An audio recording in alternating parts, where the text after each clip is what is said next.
கொடநாடு கொள்ளை வழக்கில் எடப்பாடி பழனிசாமியை ஏன் விசாரிக்க கூடாது என உயர்நீதிமன்றம் கேள்வி எழுப்பியுள்ளது. மறைந்த முதலமைச்சர் ஜெயலலிதாவின் கொடநாடு எஸ்டேட்டில் 2017ஆம் ஆண்டு ஏப்ரல் மாதம் அங்கிருந்த காவலாளி ஓம் பகதூர் என்பவர் கொலை செய்யப்பட்டு எஸ்டேட் பங்களாவில் இருந்த ஆவணங்கள் கொள்ளையடிக்கப்பட்டதாக வழக்கு பதிவு செய்யப்பட்டது.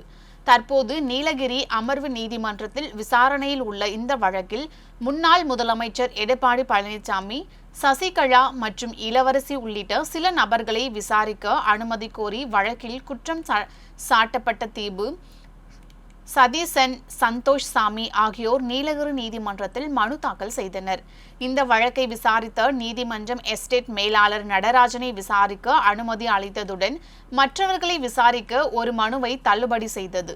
நீலகிரி நீதிமன்ற உத்தரவை ரத்து செய்ய கோரி தீபு, சதீசன் மற்றும் சந்தோஷ் சாமி ஆகியோர் சென்னை உயர்நீதிமன்றத்தில் மறு ஆய்வு மனு தாக்கல் செய்தனர்.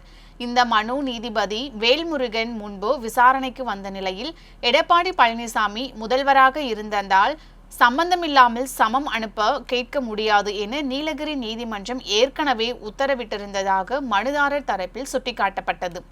இருதரப்பு வாதங்களும் முடிவடைந்த நிலையில் எடப்பாடி பழனிசாமி முதல்வராக இல்லையே என கூறிய நீதிபதி ஏன் அவரை விசாரிக்க கூடாது என கேள்வி எழுப்பினார். மேலும் தேதி குறிப்பிடாமல் தீர்ப்பை ஒத்திவைத்து இருக்கிறார்.